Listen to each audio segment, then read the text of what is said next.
Hello दोस्तों। आज हमारा टॉपिक है Tata and its group. Tata को आप सभी जानते होंगे पहले से, और ये खुद में ब्रांड है।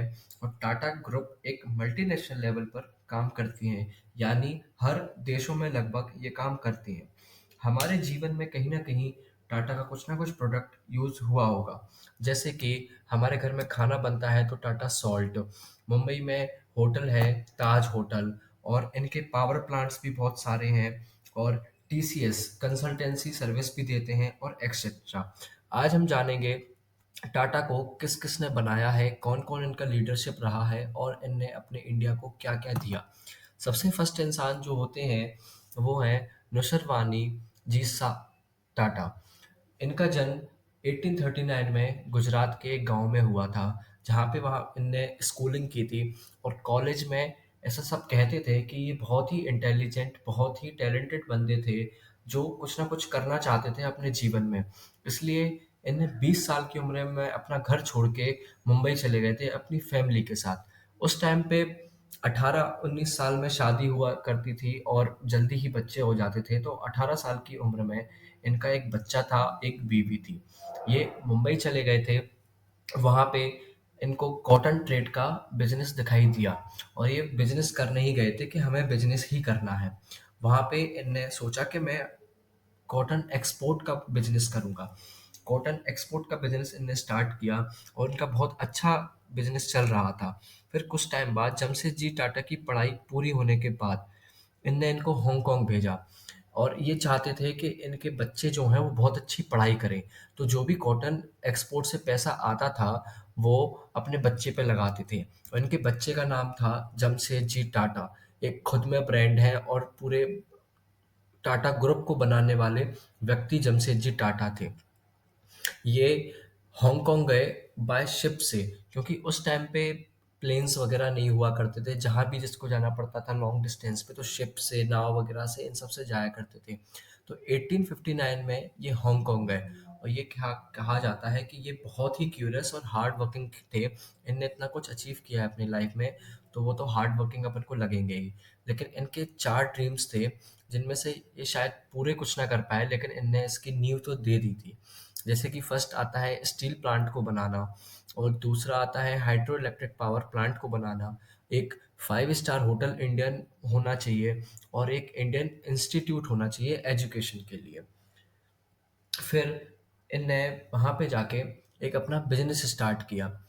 उस दौरान इन्होंने एक स्टील प्लांट खोला था, और इनकी किस्मत उस टाइम पे इतनी अच्छी मानो, या फिर भगवान की दुआ से अच्छा भी कह सकते हैं, बुरा भी कह सकते हैं, लेकिन अमेरिकन सिविल वॉर स्टार्ट हुआ। अमेरिकन सिविल वॉर में अमेरिकन लोगों को स्टील की बहुत ज़्यादा ज़रूरत थी, क्योंकि स्टील से तोप बनाई जा सकती हैं, अपने वेपन्स बनाए जा सकते हैं, और रेलवे ट्रैक्स बनाए जा सकते हैं। तो जमशेदजी टाटा ने दिमाग लगाया और डबल भाव में अमेरिकन को स्टील बेचा। लेकिन उस स्टील की इतनी अच्छी क्वालिटी थी, इतनी अच्छी क्वालिटी थी, कि वहाँ के एक पॉलिटिशियन ने कहा था कि स्टील प्लांट जो है जमशेदजी टाटा का, वो इतना अच्छा है कि जो हैंड ग्रेनेड या बॉम्ब वगैरह भी कुछ भी गिरा करते थे उस स्टील पे, तो वो अच्छे से पेनिट्रेट नहीं होते थे, वो टूटते नहीं थे, जिससे हम लोगों की बहुत जानें बची हैं। पर ये सिलसिला सिर्फ 4 साल ही चल पाया। इनने 4 साल ही में ही वो सिविल वॉर खत्म हो गया, और 4 साल ही इन्हें प्रॉफिट अच्छे से कमा लिया। फिर ये बहुत ज़्यादा गरीब हो गए थे, इनके लॉस होने लगा था। और जो इनके इन्वेस्टर्स थे, उन वो कह रहे थे कि आप हमारे पैसे वापस दो, हमारे पैसे वापस दो। तो इनने उन लोगों से एक माफ़ी सी मांगी, या फिर कुछ क्या बोल सकते हैं अपन इसको, कि उनने कहा कि आप हमें थोड़ा सा टाइम दीजिए, हम आपके सबके पैसे देंगे। ये बंदा बहुत हॉनेस्ट था अपने लिए लेकर और अपने लाइफ के लिए लेकर। तो सब लोगों ने इनकी बात मान ली, लेकिन एक बात कही कि आपकी जो भी कंपनी है, आप उसमें एज अ वर्कर, एक एज अ एम्प्लॉय काम करेंगे। आप ओनर जरूर हैं, लेकिन आपको भी $20 की सैलरी मिलेगी, इसके ऊपर आप कुछ नहीं है। तो इन्हें बहुत बुरा लगा इस चीज़ का, और खुद ओनर होने के बावजूद भी इनको एज अ एम्प्लॉय काम करना पड़ा। फिर इनने अपना घर बेचा, एक अपना इनका बहुत बड़ा घर था, बहुत बड़ा मैंशन था उनका, वो इनने अपना बेचा, और इनकी मृत्यु हुई 1938 में। 1938 में फिर इनके जो लड़के थे उनका नाम था दोराबजी टाटा। वो उनने इस कंपनी का चार्ज लिया और स्टील प्लांट जो 1910 में स्टार्ट हुआ था, तब वर्ल्ड वॉर भी स्टार्ट हुआ था और इनने वहाँ भी सप्लाई करा था स्टील को। और 1938 तक दोराबजी टाटा ने इस चीज़ को संभाला। उसके बाद आते हैं जे.आर.डी. टाटा। ये दोराबजी टाटा जी के रिलेटिव थे और ये पले बड़े पेरिस में, फ्रांस में थे और ये पायलट थे वहाँ पे। और इनको उड़ना उड़ाना ये बहुत अच्छा लगता था, इसलिए यहाँ पे इंडिया में आके जब इनने चार्ज लिया तो इन्हें टाटा एयरलाइंस बनाई। टाटा एयरलाइंस बनाने के बाद ये बहुत अच्छा काम कर रहे थे, पर ये जो भी पूरी कहानी थी वो है प्री इंडिपेंडेंस, मतलब इंडिपेंडेंस के पहले की। इंडिपेंडेंस के पहले की कहानी नौसरवानी टाटा जी ने चलाई, जमशेदजी टाटा जी ने चलाई, दोराबजी टाटा जी ने चलाई और जे.आर.डी. टाटा जी चला रहे थे। आफ्टर इंडिपेंडेंस अपन को आज़ादी मिली 1947 में, नेहरू जी की गवर्नमेंट बनी और बहुत से नए रूल पास हुए। पर जो नए रूल पास हुए उनको बहुत बड़ा झटका लगा इससे टाटा जी को। क्यों? क्योंकि जो भी नेहरू जी ने ये आदेश दिया था कि जो भी बड़े ऑर्गेनाइजेशन है, बड़ी चीज़ें हैं, वो गवर्नमेंट हैंडल करेगी, तो जिससे एयरलाइंस गवर्नमेंट को उन्हें देना पड़ा। जे.आर.डी. टाटा बहुत टूट गए थे कि जो इंसान अपने, वो पायलट था जिस चीज़ से वो प्यार करता है लेकिन वो उसके हाथ में नहीं है। लेकिन टाटा का भी एक उसूल था, उनका भी एक प्रिंसिपल था कि हम पैसा कमा रहे हैं, प्रॉफिट कमा रहे हैं, इसलिए नहीं कि हम अपनी जेब भर पाए। उनको नेशन बिल्डिंग करना था, अपने देश को आगे बढ़ाना था। तो फिर उनने इस चीज़ को इतनी दिल पे नहीं लगाई। 1945 में टाटा पावर स्टार्ट हुआ, 1968 में टीसीएस स्टार्ट हुई, फिर उसके बाद एसीटीआरईएस स्टार्ट हुआ, इसका मतलब है cancer research and treatment centre. फिर टाटा इलेक्ट्रॉनिक्स आई और इनने उस टाइम तक 95 कंपनीज अपने हाथ में कर ली थी।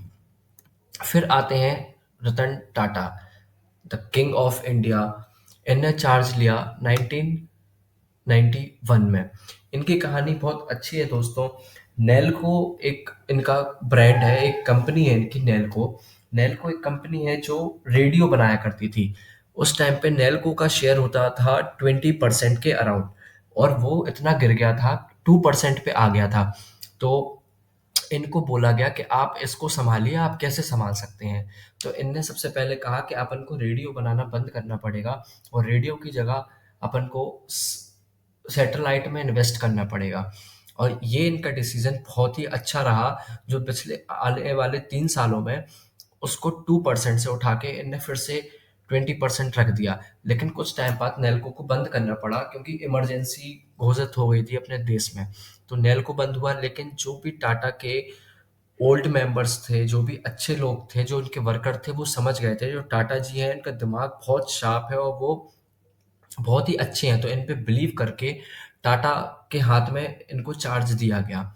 लेकिन दोराबजी टाटा ने, जो एक इनका टाटा सन्स एक कंपनी है, उसके शेयर उनने नहीं लिए थे।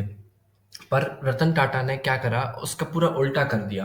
रतन टाटा ने टाटा सन्स के शेयर इतने सारे ले लिए, इसलिए लिए उनने क्योंकि वो सोच रहे थे कि बाहर की कोई भी कंपनी आके हमारे टाटा ग्रुप को हड़प ना ले या खरीद ना ले।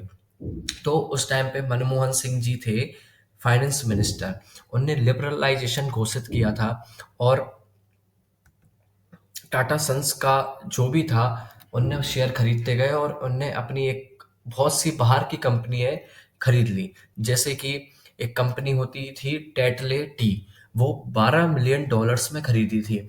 यूरोपियन स्टील कोरस, वो भी उनने 12 मिलियन ऐसी कुछ के समथिंग खरीदी थी।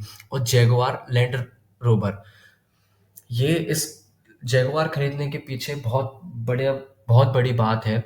ये आपको छोटे में बताता हूँ कि जो इनके वर्कर्स थे, जैगुआर के पास 3-4 कंपनियों के ऑफर आए थे कि आप हमें खरीद लीजिए, लेकिन जो भी उनके वर्कर्स थे उनने टाटा को चुना कि हम टाटा के पास जाएंगे। ये टाटा की वैल्यू थी। उसके बाद टाटा की एक और कहानी है जो लोगों को बहुत अच्छी लगती है। एक दिन टाटा बाहर गए कहीं अपने गाड़ी से और वहां पे बहुत बारिश हो रही थी। स्कूटर पे 4 लोग थे, एक वाइफ थी, हस्बैंड था, इसके 2 बच्चे थे। तो और पानी गिर रहा था बहुत तेज। तो उनने सोचा कि यार हमारे देश के लोगों को कुछ ऐसा करा जाए जिससे उनके हर घर में एक कार तो हो। तो वहां पे वो नैनो के बारे में सोचते हैं। उस टाइम के बाद 5 साल में नैनो लॉन्च की उनने। नैनो लॉन्च करने के बाद 1 लाख रुपए में कार सबके घर पहुंचाने का सपना देखा, लेकिन नैनो किसी ना किसी कारण से फेल हो गई। क्यों फेल हो गई? क्योंकि इसका नेगेटिव इम्पैक्ट टाटा जी ने सोचा ही नहीं था।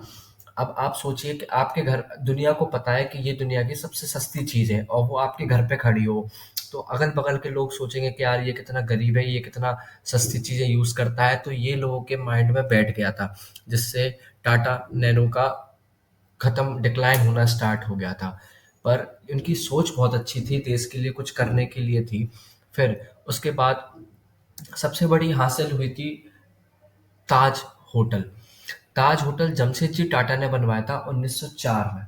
ये होटल के पीछे बहुत बड़ी कहानी थी। उनको बाहर निकाला गया था उस होटल से, एक बहुत अच्छे होटल से। फिर उनने सोचा था कि निकालेंगे, अपना होटल एक बनाएंगे। और फिर टाटा ने अपना होटल, ताज होटल बनाया। ताज होटल हमारे देश का पहला होटल था जिसमें आप सोचिए इलेक्ट्रिसिटी आती थी। सिर्फ इलेक्ट्रिसिटी, मतलब उस टाइम तक कोई भी एक इलेक्ट्रिक होटल नहीं था। और ये होटल आज भी सबसे प्रीसियस होटलों में से एक है अपने इंडिया का, और वर्ल्ड का भी प्रीसियस की नंबरों में आता है। आज टाटा के पास 100 से ज़्यादा कंपनीज हैं जो हर फील्ड में है। आप आईटी में देख लीजिए, स्टील में देख लीजिए, ऑटोमोटिव में देख लीजिए, कंज्यूमर रिटेल में देख लीजिए, infrastructure, financial, aerospace, defence, tourism, travel, media, telecom, trading और इन्वेस्टमेंट। जो टीसीएस कंपनी है वो इंडिया की सबसे हाईएस्ट पेडिंग, हाईएस्ट लीडिंग कंपनी है।